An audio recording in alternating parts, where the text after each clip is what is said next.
Hello दोस्तों, स्वागत है आपका हमारे यूट्यूब चैनल स्टडी ज़ोन में। दोस्तों, इस चैनल में हम विभिन्न प्रकार के सामान्य ज्ञान के प्रश्नों को पढ़ते हैं जो समय समय पर अनेकों प्रतियोगी परीक्षाओं में अलग अलग तरीक़ों से पूछे जाते रहे हैं। तो अगर आप इस चैनल पर नए हैं तो चैनल को सब्सक्राइब कर लें और अपने मित्रों के साथ शेयर अवश्य करें। तो आइए शुरू करते हैं आज का वीडियो। आज का हमारा टॉपिक भारतीय राज्य व्यवस्था से संविधान निर्माण से संबंधित कुछ प्रश्न हैं। आज का पहला सवाल है, सर्वप्रथम संविधान सभा की बैठक कब हुई? सर्वप्रथम संविधान सभा की बैठक कब हुई? ऑप्शंस हैं 5 दिसंबर 1946, 9 दिसंबर 1946, 11 दिसंबर 1946 या 13 दिसंबर 1946। संविधान सभा की पहली बैठक 9 दिसंबर 1946 को हुई। संविधान सभा का प्रथम अधिवेशन 9 दिसंबर 1946 को संसद भवन के केंद्रीय कक्ष में संपन्न हुआ। डॉक्टर सच्चिदानंद सिन्हा को सर्वसम्मति से अस्थायी अध्यक्ष चुना गया। 11 दिसंबर 1946 को संविधान सभा की दूसरी बैठक हुई। इसमें डॉक्टर राजेंद्र प्रसाद को स्थायी अध्यक्ष के रूप में निर्वाचित किया गया। 13 दिसंबर 1946 को संविधान सभा की तीसरी बैठक हुई। पंडित नेहरू द्वारा उद्देश्य प्रस्ताव प्रस्तुत किया गया, जिसे विचार विमर्श के बाद 22 जनवरी 1947 को संविधान सभा के सदस्यों ने सर्वसम्मति से पास किया। संविधान सभा की कुछ महत्वपूर्ण समितियां थी। संघ शक्ति समिति, इसमें 9 सदस्य थे और इसके अध्यक्ष पंडित जवाहरलाल नेहरू थे। मूल अधिकार एवं अल्पसंख्यक समिति, इसमें सदस्यों की कुल संख्या 54 थी। अध्यक्ष सरदार पटेल थे। कार्य संचालन समिति, इसमें कुल सदस्यों की संख्या 3 थी और इसके अध्यक्ष डॉक्टर कन्हैया लाल मणिकलाल मुंशी थे। प्रांतीय संविधान समिति, इसके कुल सदस्य 25 थे और इसके अध्यक्ष सरदार पटेल थे। संघ संविधान समिति, इसमें सदस्यों की कुल संख्या 15 थी और पंडित नेहरू इसके अध्यक्ष थे। अगला प्रश्न है, संविधान सभा के लिए हुए निर्वाचन में कांग्रेस को कितनी सीटें मिली थी? संविधान सभा के लिए हुए निर्वाचन में कांग्रेस को कितनी सीटें मिली थी? ऑप्शंस हैं 389, 208, 292 या 296।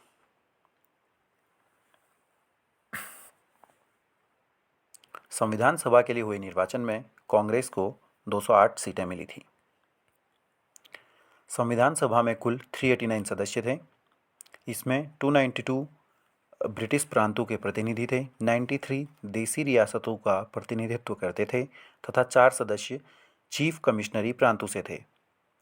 कांग्रेस को कुल 208 सीटें मिली और मुस्लिम लीग को 73 सीटें मिली। अगला प्रश्न है, भारत के लिए संविधान की रचना हेतु संविधान सभा का विचार निम्नलिखित में से सर्वप्रथम किसने प्रस्तुत किया था? ऑप्शंस हैं स्वराज पार्टी ने 1934 में, कांग्रेस पार्टी ने 1936 में, मुस्लिम लीग ने 1942 में या सर्वदलीय सम्मेलन ने 1946 में। इसका उत्तर है स्वराज पार्टी ने 1934 में।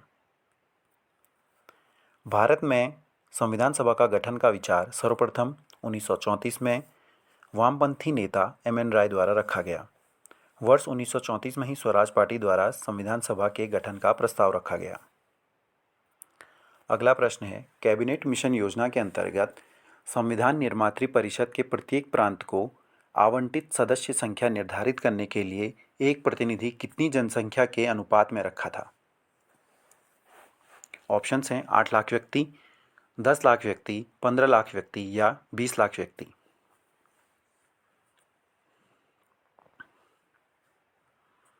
इसका उत्तर है प्रत्येक 10 लाख व्यक्तियों पर। कैबिनेट मिशन वर्ष 1946 में भारत आया था। मिशन ने अपनी रिपोर्ट में संविधान सभा के गठन का एक सूत्र प्रस्तुत किया था, जिसके आधार पर संविधान सभा निर्वाचित होनी थी और प्रांतों का प्रतिनिधित्व जनसंख्या के आधार पर होना था। इसके तहत प्रांत व देशी रियासतों को उनकी जनसंख्या के अनुपात में सीटें आवंटित की जानी थी। मोटे तौर पर कहा जाए तो प्रत्येक 10 लाख लोगों पर एक सीट आवंटित की जानी थी। अगला प्रश्न है, इन व्यक्तियों में से कौन कैबिनेट मिशन का सदस्य नहीं था? ऑप्शंस हैं William Wood, Pethick Lawrence, A B. Alexander या स्टैफोर्ड क्रिप्स।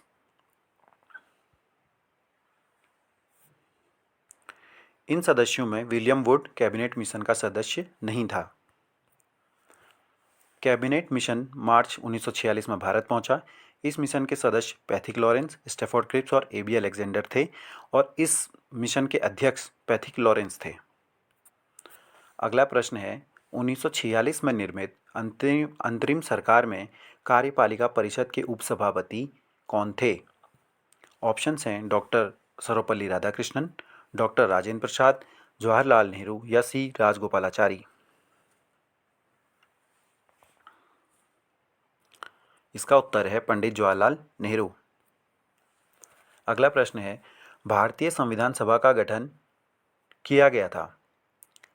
ऑप्शंस हैं भारत सरकार अधिनियम 1935 के अंतर्गत, क्रिप्स योजना 1942 के अंतर्गत, कैबिनेट मिशन योजना 1946 के अंतर्गत या भारतीय स्वतंत्रता अधिनियम 1947 के अंतर्गत।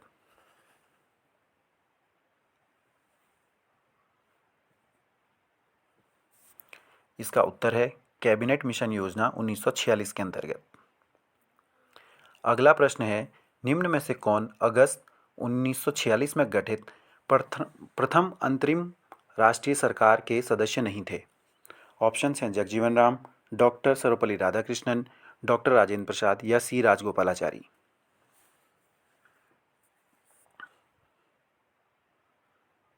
इस प्रश्न का उत्तर है डॉक्टर सर्वपल्ली राधाकृष्णन।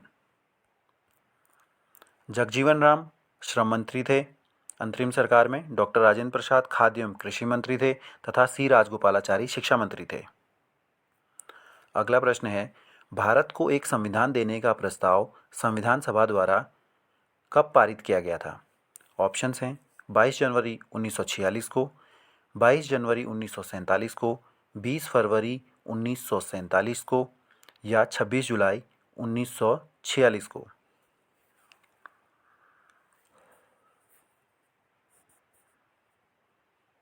इसका उत्तर है 22 जनवरी 1947 को।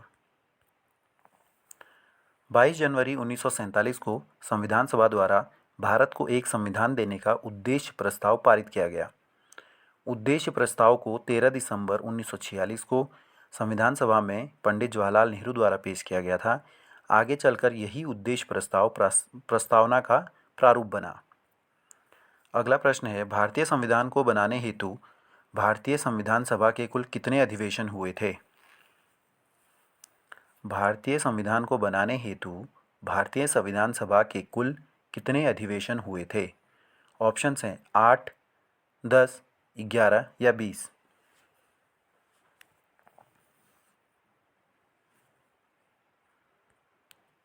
इसका उत्तर है 11। भारतीय संविधान के निर्माण में संविधान सभा को 2 वर्ष 11 माह और 18 दिन का समय लगा और इस दौरान कुल 11 अधिवेशन हुए थे। अगला प्रश्न है, भारतीय संविधान के निर्माण के समय संवैधानिक सलाहकार कौन थे? भारतीय संविधान के निर्माण के समय संवैधानिक सलाहकार कौन थे? ऑप्शंस हैं BN Rao, KM Munshi, doctor Rajendra Prasad या डॉक्टर BR अम्बेडकर। इसका उत्तर है BN राव। अगला प्रश्न है, भारतीय संविधान को संविधान सभा द्वारा कब अंगीकृत किया गया? भारतीय संविधान को संविधान सभा द्वारा कब अंगीकृत किया गया? ऑप्शंस हैं 15 अगस्त 1949 को, 22 जुलाई 1949 को, 26 नवंबर 1949 को या 26 जनवरी 1950 को।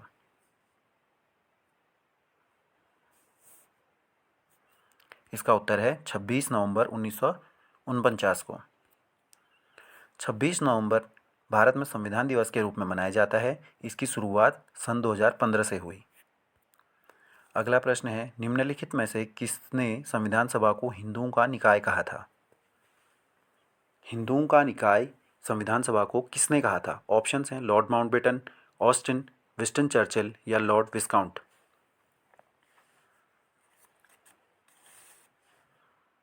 इसका उत्तर है लॉर्ड विस्काउंट। लॉर्ड विस्काउंट ने संविधान सभा की आलोचना करते हुए संविधान सभा को हिंदुओं का निकाय कहा क्योंकि इसमें हिंदुओं का प्रभुत्व था।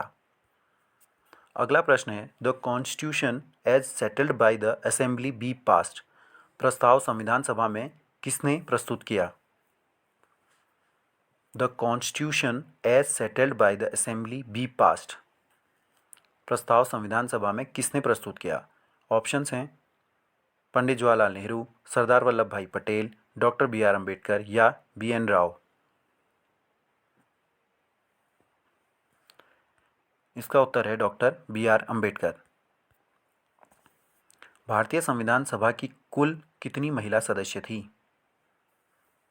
भारतीय संविधान सभा में कुल कितनी महिला सदस्य थी? ऑप्शंस हैं 12, 15, 10 या 14। इसका उत्तर है 15। संविधान सभा की प्रारूप समिति के अध्यक्ष कौन थे? संविधान सभा की प्रारूप समिति के अध्यक्ष कौन थे? ऑप्शंस हैं पंडित जवाहरलाल नेहरू, डॉक्टर भीमराव अंबेडकर, डॉक्टर राजेंद्र प्रसाद या बी एन राव। इसका उत्तर है डॉक्टर भीमराव अंबेडकर। संविधान का मसौदा तैयार करने के लिए प्रारूप समिति का गठन डॉक्टर भीमराव अंबेडकर की अध्यक्षता में किया गया। प्रारूप समिति में कुल 7 सदस्य थे। अगला प्रश्न है, संविधान सभा की अंतिम बैठक कब हुई? संविधान सभा की अंतिम बैठक कब हुई थी? ऑप्शंस हैं 22 जनवरी 1950, 24 जनवरी 1950, 20 जनवरी 1950 या 26 जनवरी 1950।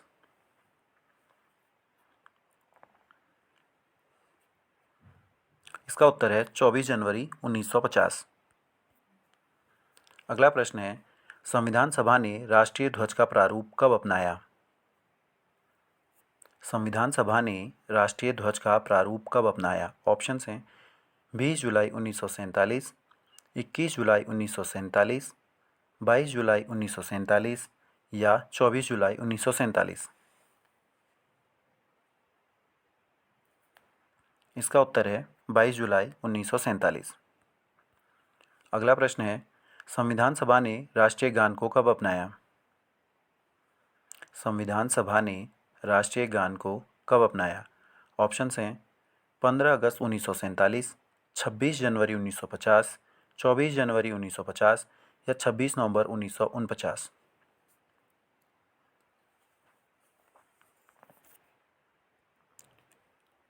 इसका उत्तर है 24 जनवरी 1950।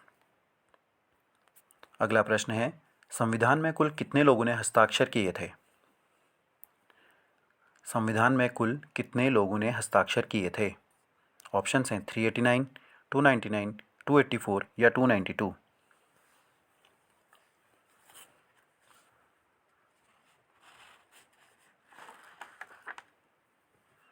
इसका उत्तर है 284। संविधान सभा में कुल सदस्यों की संख्या थी 389। कुल सदस्यों की संख्या थी 389 और जब विभाजन के बाद जो संविधान सभा बची उसमें कुल सदस्य थे 299। 299 में से 284 लोगों ने संविधान में हस्ताक्षर किए थे। जिस दिन संविधान में हस्ताक्षर हो रहे थे उस दिन बाकी लोग अपने निजी कारणों से या स्वास्थ्य कारणों से उपस्थित नहीं थे, इसलिए संविधान में 299 में से 284 लोगों ने ही हस्ताक्षर किए थे। तो दोस्तों, वीडियो को अंत तक देखने के लिए बहुत बहुत धन्यवाद। जय हिंद, जय भारत।